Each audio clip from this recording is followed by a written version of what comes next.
Welcome to Wealth Building Wednesday. We are back. We are back. We are back. Finally back, y'all, for another great season to talk all things work, wage, and wealth mobility. This is a weekly broadcast. Yes. So if you are someone who's been tuning in for years, then yes, we are back. It's a weekly broadcast brought to you by the Selma Center for Nonviolence and the Black Belt Community Foundation, two extraordinary organizations that come together to make up TRHT Selma. That is TRHT,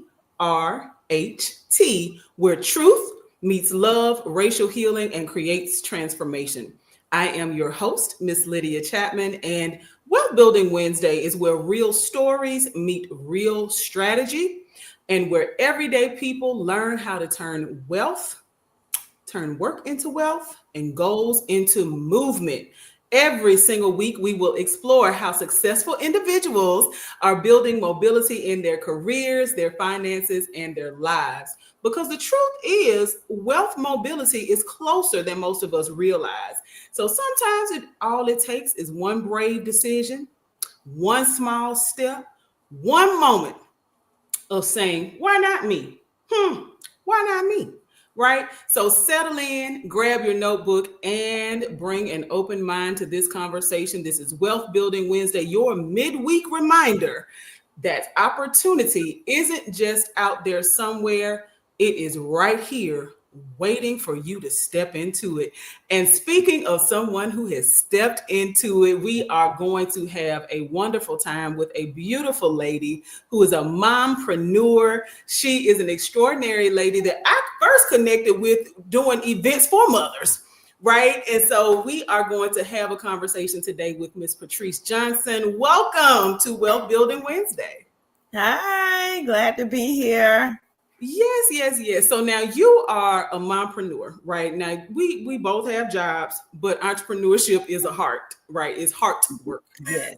It's something I couldn't get away from if I tried. Listen, okay, so I totally can relate. We have a lot in common, but want you to tell the people, share with folks, what is your business? And I want to say, what is your small business? Because see, we hear people say, girl, what you got going on with your little business? Right now, little business is different than small business. The fact is that small business makes up the majority of our economy. But little business is slyway shade. So we don't deal in little business. We deal in small business. Exactly. So what is your small business? So I am a freelance brand strategist for small business owners and content creators. I kind of stepped into the content creator lane recently, but my heart is totally with small business owners. I love to see small business owners find their lane and grow from there. And so what it is that I do, also, let me put this out there. I'm not currently taking any clients at the moment. I'm booked and I've got a million other things going on. So I'm not even gonna drown myself like that. But what I do is I take small business owners or content creators, and I help them find their lane so that they can actually figure out what it is that they're doing. Because a lot of times people jump into business and they're not sure what they're supposed to be doing, how to do it, who they're talking to, why they're talking to them. So I help them zone in on their target audience and how to help convert, and how to grow their target audience.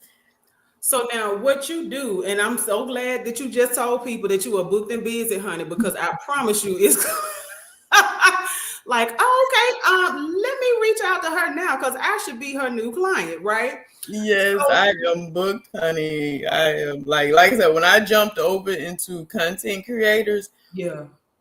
Whew, So I want to know, like, what excites you about entrepreneurship? Because working with other entrepreneurs and being an entrepreneur yourself, something has to excite you. I think this is where the Virgo in me comes out. Control. Okay. I get to control my time. I get to control my income. I get to control who I work with. When you're working with somebody under someone else, when you're working for somebody else, you can't control who you service. You can't control that income. I mean, you can negotiate that income. Right. You better. You're not in control over it, you know. So that freedom of entrepreneurship and actually getting to do what it is I love to do, you know, while I'm in control. Yeah, like I said, I think it's the Virgo in me that just love being in control. So we are indeed Virgo sisters. And so control is a thing, right, for a lot of folks. And the thing Yeah. is that I've learned that as an entrepreneur, you have to, one, all money is not good money. So like you said, being able to control who you work with, when you work with folks, and setting those boundaries, right? That's a B word that it's almost like it's a cuss word. But it's a reality, right? Yes. Of being an entrepreneur.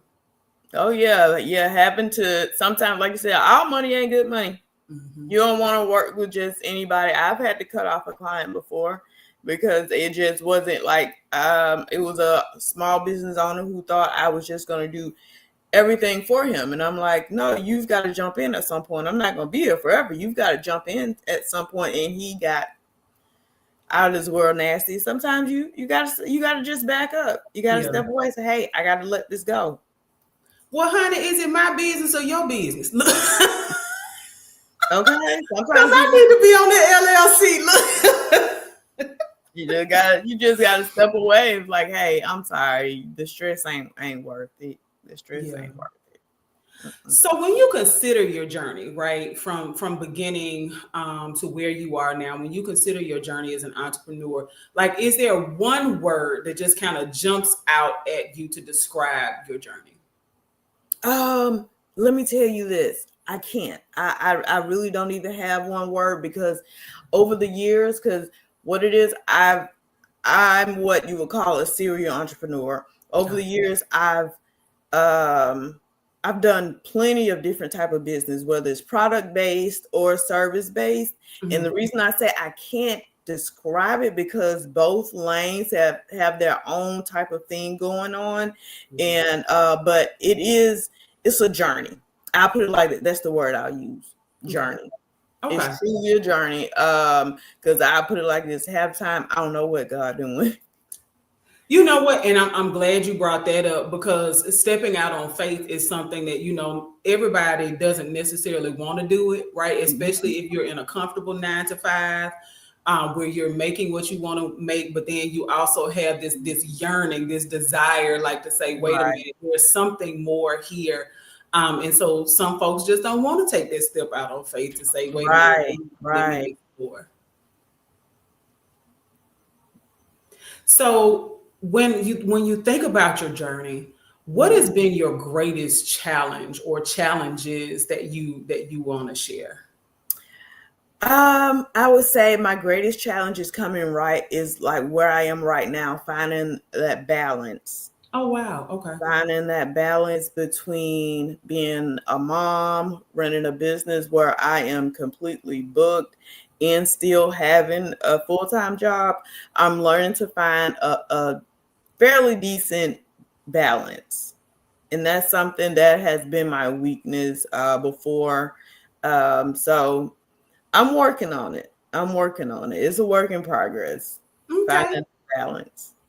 Well, now balance is a great thing. And I'm glad that you brought that up, because I also want to talk to you about your greatest successes, because we lead in with the challenges, but your greatest successes. But I wanted to go to this word balance and ask you about, like, in your experience with working with other entrepreneurs, is that something that you see a lot of folks kind of struggling with creating that work-life entrepreneurial balance? Yes, especially when they're trying to build an online presence, build that community online and still have it. Because, with putting out content and stuff online, because a lot of small business owners, I tell them all the time, if social media is how you're going to put your brand out there, you have to turn into a content creator a lot of the time. And you have to find that balance where if you still going to be a parent and work a full-time job and put out that content that you really have to work on, because running a business has so many different lanes. Mm-hmm. And when you're wearing all of the hats, when you are a small business, you know, you wear all the hats until you can afford to delegate. So wearing all those hats, you have to learn how to find a balance with everything. And like I said, that's something I'm doing. That's something I get to help other people do, you know, as, you know, with small business owners. And that's like one of my greatest successes, just watching them grow and find that balance. Because when you can find, as a small business owner or content creator, when you can define your brand, when you can define your brand more, it makes building your content more. It makes communicating with your target audience easier, because you've built that confidence in what you do and who you service. You get what I'm saying? I do. And it really, so finding your why seems to be like a huge part of starting your business. Yes, yeah, exactly. Find that why. I always tell people, when you're starting a business, find those whys. When you're starting a business, think about something, like, for people that don't know what they want to do. You know, there's people that want to start a business but don't know what they want to do. I tell them, think of something that was needed yesterday, something that's needed today, and something that's going to be needed tomorrow. Okay. And by yesterday, I mean something that was needed years ago. By today, I mean present time. By in the future, you know, tomorrow, I mean in the future, something that's always needed. And then say, okay, why would someone need that?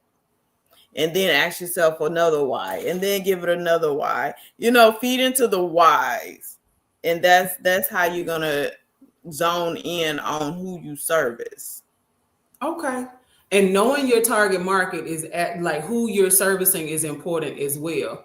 Yes. Because I'm thinking of the fact that you've moved into content creation, right? That's super relevant. But is that, like, depending on who you're reaching, who you're targeting? Because if your services are dedicated to folks 65 and older, social media may not, or is that true? I'm more about line. Look, I'll put it like this right here. We're not used to seeing older people on social media, but I promise you, they're on there. Okay. They're on there. They're on. I've seen older women say, "Oh, I found this on TikTok." What in the world are you doing on TikTok? But they do. They are on there. I promise you. They may not know how to pronounce it, but they are on there. They know how. But I also tell small business owners, like, when it comes to content creators, you know, they pick a platform, what platform they want to jump on. When it comes to business owners, you know, they've got different lanes that they can go into. They can go into any platform. They can do Pinterest. They can do LinkedIn. They can do TikTok. They can do Facebook. They have different lanes that they can jump into outside of, you know, just social media. And so, wait, so you said that content creators will tend to, or should, pick just one lane, if you will? I wouldn't say just one lane. As far as content creators, pick a niche. Okay. And a lot of people say, why do I need a niche? Everybody's on Facebook doing everything. No, you got to really zone in and look at what they're doing. Some of your biggest content creators, they have a niche, whether it's a lifestyle, whether they're doing fashion. And it may be just the fact that you watch them so much, you don't even realize that that's why you're watching them. You don't even realize that you're watching them because of what they wear. You don't even realize that you're watching them because of what they're eating or what they're doing on a daily basis. You don't even realize that's why you watch them. That's why they become so successful. That's why it was so easy for them to build their community, because you get so zoned in on them, you don't even realize why you're even watching them. But that's just how good they are with picking their niche and actually sticking to it. So this is what I was about. I'm glad you said sticking to it, because that was literally about to be my next question. Like, how important is it? Because if I'm a content creator and I Mm-hmm. have experienced a huge amount of success, I have thousands, tens of thousands, hundreds of thousands of followers.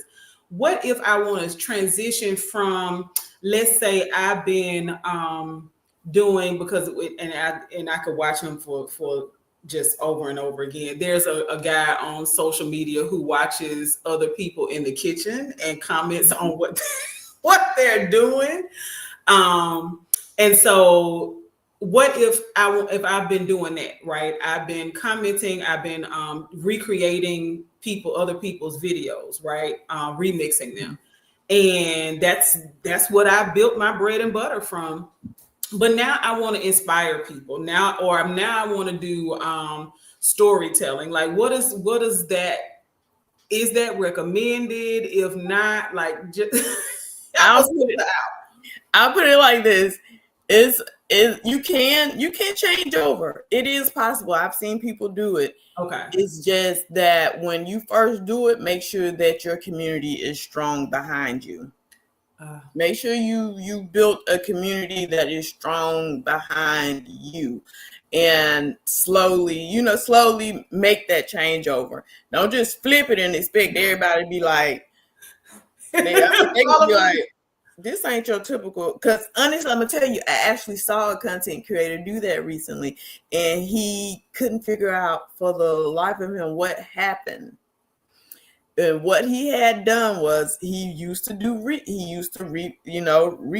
the content, or stitch the videos. That's what he was doing. He was stitching videos, and the videos he was doing before, it wasn't what he's doing now. Now he all of a sudden he's going into trying to rate these TV shows, and his viewers, they scroll past it. They scroll past it because what are you talking about? This is what you used to talk about.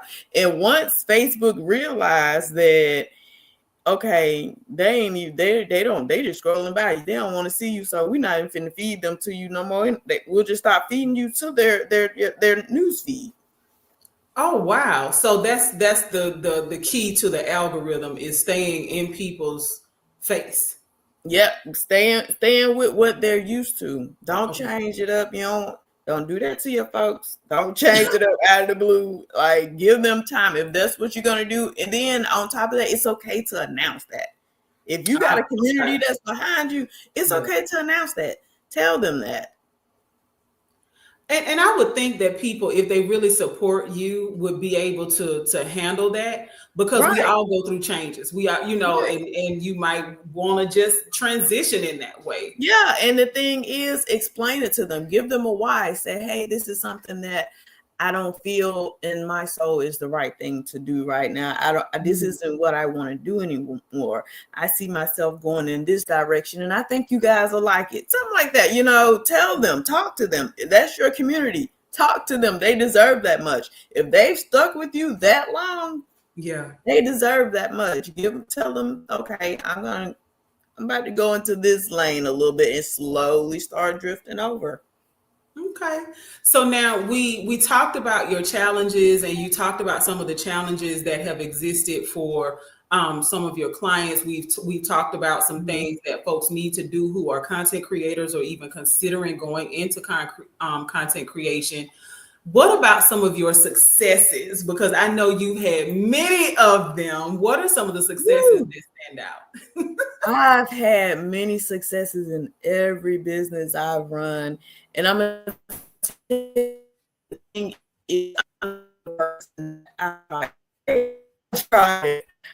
would try it. I promise you. Like you said, we have done events before. With moms, and that's when I did my postpartum doula, and then I had a diaper bag line. Before that, I was doing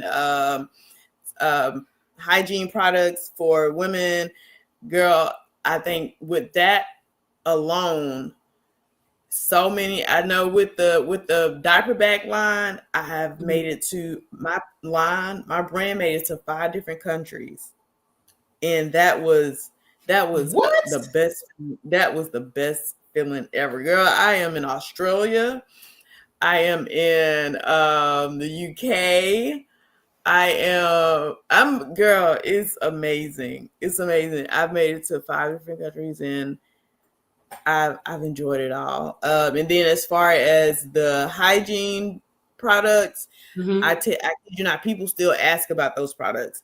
And every blue moon, I'll pop out and say, hey, I'm about to make a few bottles of this. I sell out every single time because of how I branded it and Oh, because of wow. how great the product was. So every blue moon, yeah, I pop up with a few bottles of soap or something, and it sells out that same day.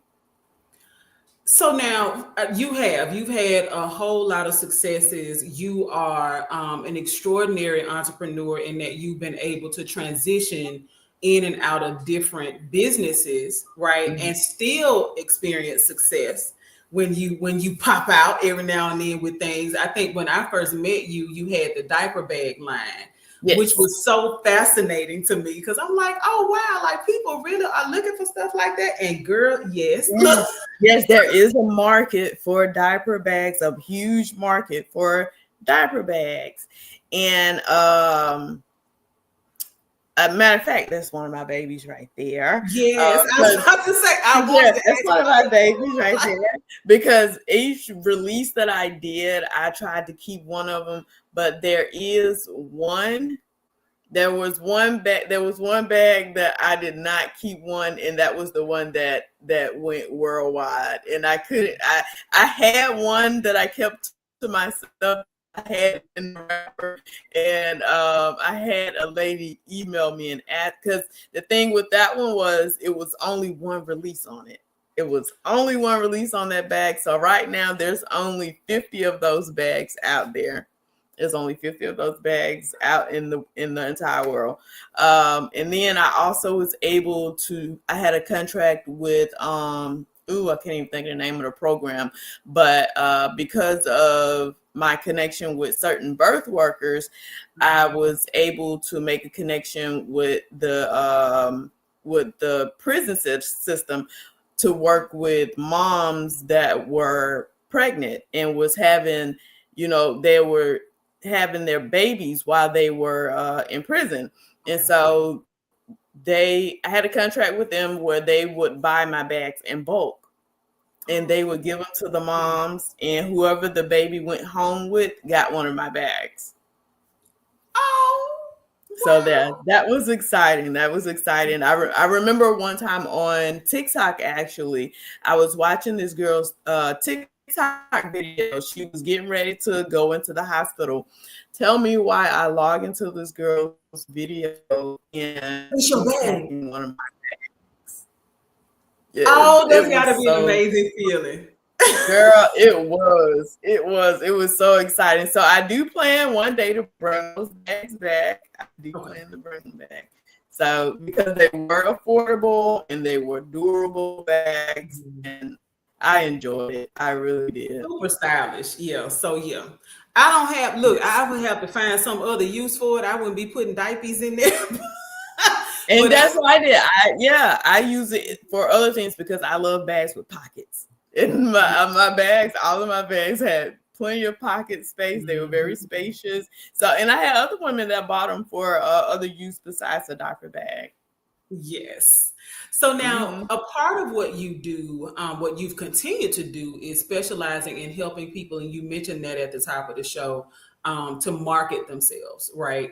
And so like if you could give like maybe two pieces of advice to folks who are not yet starting or just started a brand new business, like what are some things that folks need to do to get set up and market themselves well? Know what problem you solve. If nothing else, know what problem you solve. People pay for results. It don't matter the price tag on it. People pay for results. And you know what? I won't say the price tag doesn't matter because it does. That's the second one. The price tag does matter. I had a coach one time that told me, don't do prostitute prices. She called them prostitute prices. Oh, not the part at all. She said, don't do prostitute prices. Okay. And I thought that was so funny. So every time, because she was like, that's what you look like you're putting out. When you offer something, and every time people look up and you got a sale going on, that's all they're going to look for from you. Mm. And then I'll give you another piece of advice as an entrepreneur, if you want to see yourself grow. And I tell every entrepreneur this: keep a millionaire phone number. Keep 3 millionaire phone numbers in your pocket. If you haven't found just one, you ain't hit the right rooms yet. You need to keep connecting. You need to keep networking. Go to as many events as you can. Keep networking. Read as much as you can. That's another thing I've run across with small business owners. They don't like to read. I promise you, read as much as you can, especially when it's free. Like right now, I have and I know we was going to get to this part, but I'm going to go ahead and put it out there. When it comes to, like I said, I'm not taking clients, but I do have a free online community on my website. I give away free tips, free strategies for both small businesses and for content creators. I'm constantly giving out free advice on there. Take all the free stuff that you can right now. I promise you, every time someone does a free webinar, I'm in there. Any type of free webinar where I feel like I can get some type of results out of it, if I feel like I can learn from it, I'm in there. And then when you get to where you feel like you're in these webinars and taking these classes and you're not learning anything, that means it's time to level up. And I worked with one business owner. He owned a cell phone company in Montgomery, and he paid $2,000 to be in this room full of other entrepreneurs. I remember him saying Charlemagne the God was there.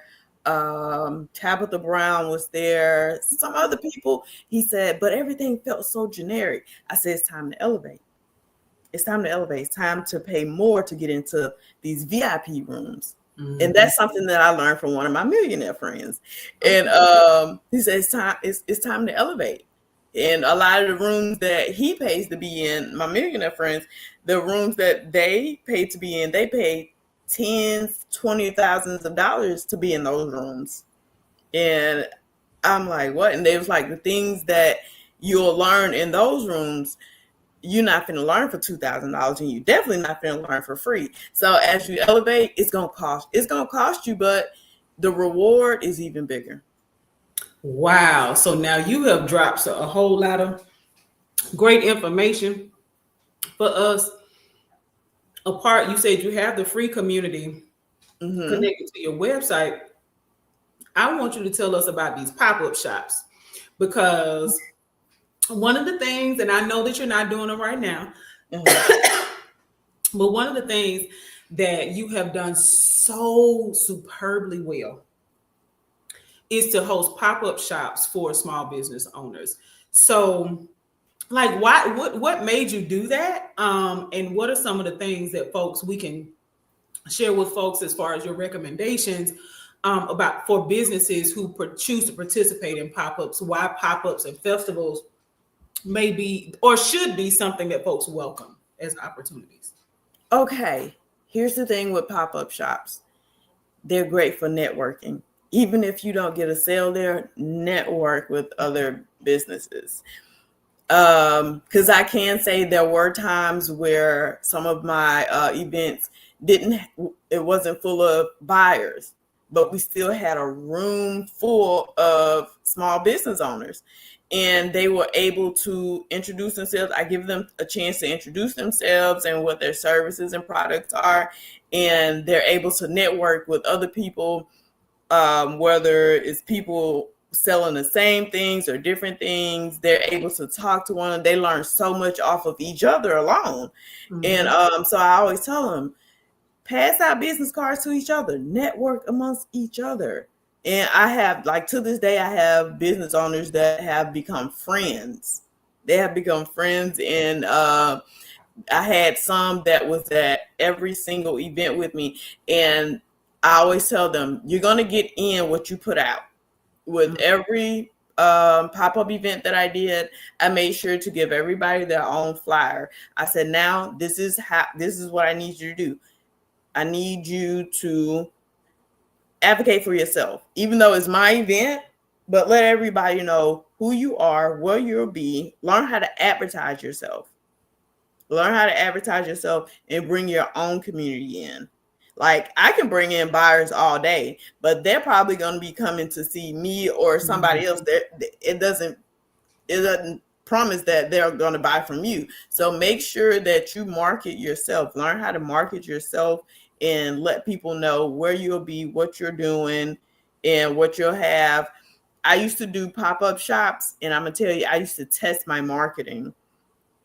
I used to do pop-up shops in Montgomery, but what I would do, I'd be one of the first ones to get there. And you would think that I would choose one of the seats at the front door, one of the tables at the front door. No, I would go all the way to the back of the room.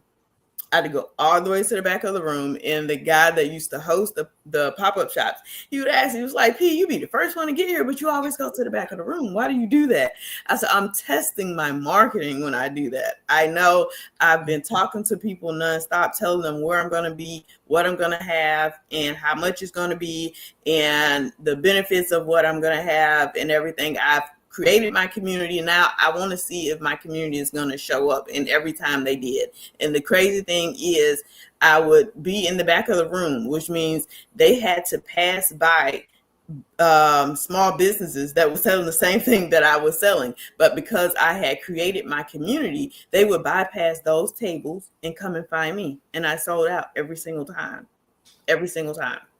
Wow. So this is great information for folks who are interested in participating in pop-up shops, interested in participating in festivals. I know one of the things that we've tried to be pretty consistent is making sure that with the concert series and things that we have happening here in Selma and in downtown Selma, we want to make sure that folks have their, like you said, the separate flyer or a joint flyer. Right, yeah. Where you can promote yourself. Hey, this is where I'm going to be. Oh, yes. I love the fact that you said use it as a networking opportunity. Yes, get out there, talk to everybody. I mean, and another thing I tell them, you're going to get that same energy in that you put out. Okay. No matter what size the pop-up is, you're going to get, if somebody walks into this pop-up event and you're sitting down with this crazy look on your face, who's going to walk up to you? Who's going to walk up to the grouch at the table? Nobody. Stand up, give them that energy. That same energy you put out, that's what you're going to get back. Nobody wants to shop with a grouch. So I want to ask you this as well, because I know that this is super important. And you talked about nobody wants the sour face, right? When they're looking to spend dollars. Right. How important is our appearance, right? Like and I'm asking because I've tried to explain to folks before about like, you know, the type of tablecloth and what your setup looks like. Like, so how important are the aesthetics to our setup? Now, I'll put it like this. If you know that you have a community, the aesthetics isn't even that major. It's not. If you know you've built a community, it's not even that major. But if you know that you're still in the midst of building that community, it's very important. It is, all the way down to your colors and all of that.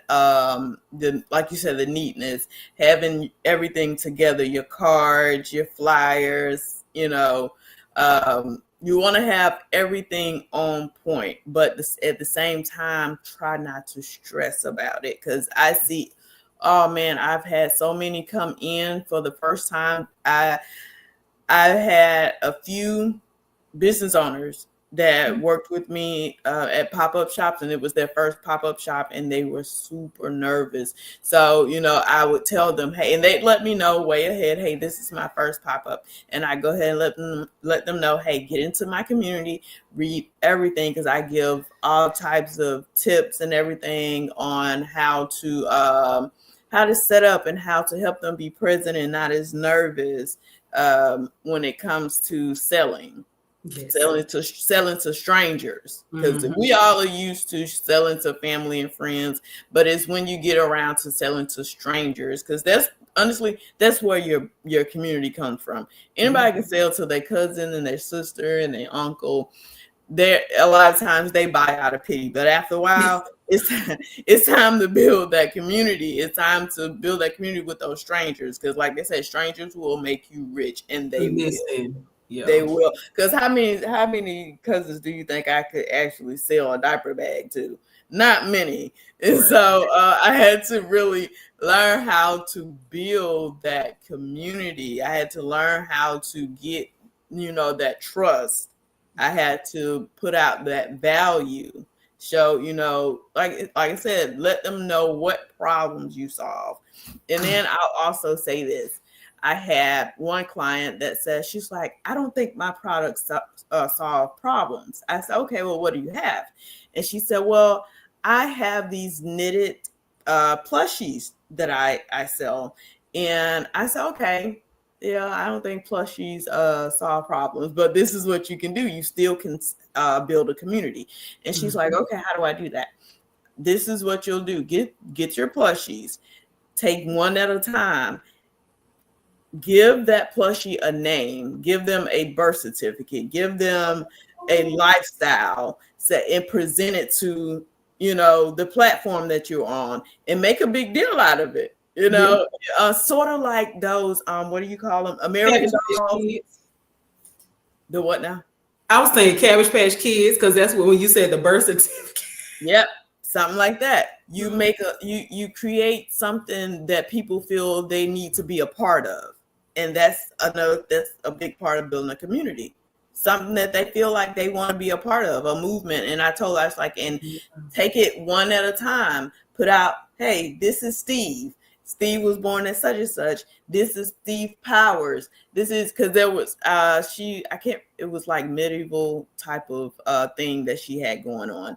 And that's what she did. And she sold thousands of those things. It was so funny. I thought that was hilarious though, and the reason I thought it was funny, because I wasn't an audience for it, but that's the thing that I came up with for her. I was like, you want to give them names, name them, and create something that you want people to feel like that they need to be a part of. You get what I'm saying? Yeah.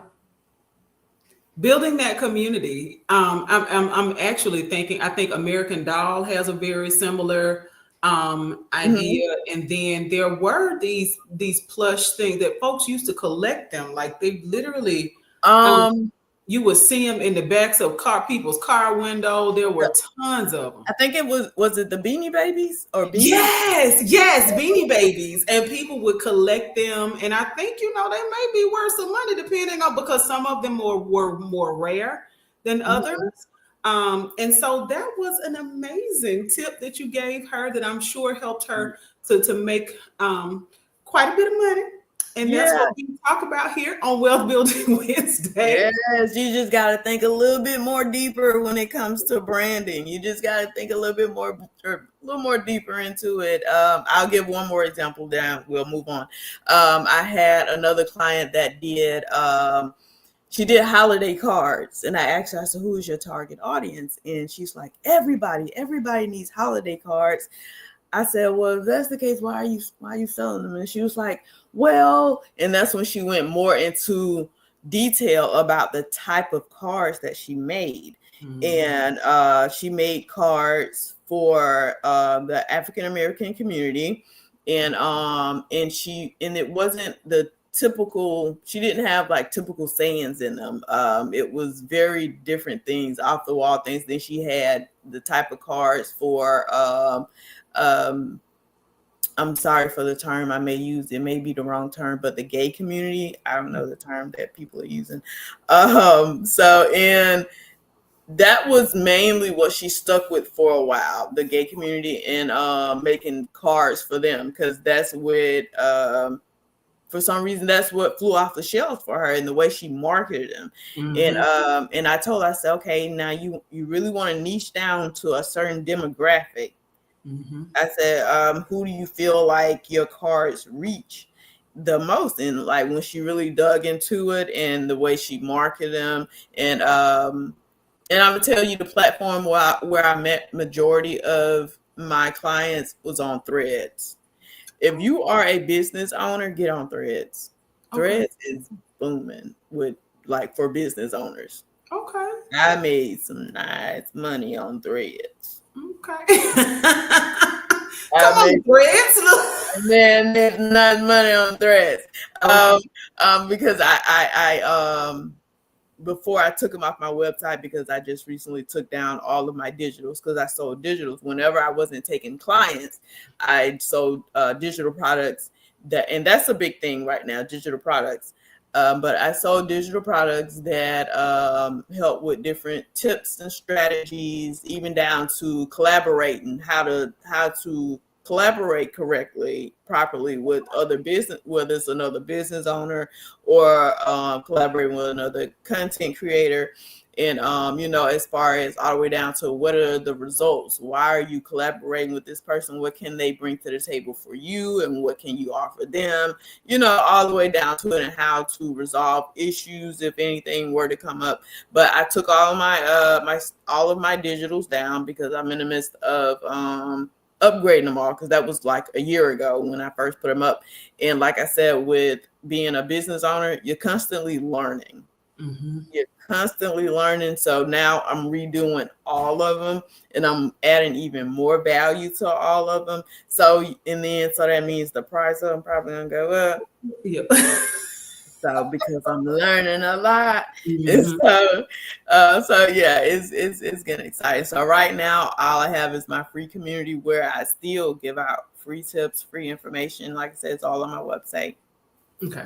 So now, and you mentioned the website. So I do want to make sure that folks, even though you are booked and busy and not taking clients, so that people can join that free community, I'd love to be able to put that in the chat. And what I'm going to do for folks, I have not done this in previous seasons, but I think what I'm going to do is go back and rewatch the video and then drop the notes, right? Drop notes into the chat to make it easier for folks to be able to follow along, because you dropped a whole lot of stuff. I started out, letting folks know what a content creator is and things like that. But the conversation is just so good. I'm like, I can't keep doing this. So I'm going to go back through and drop notes in here.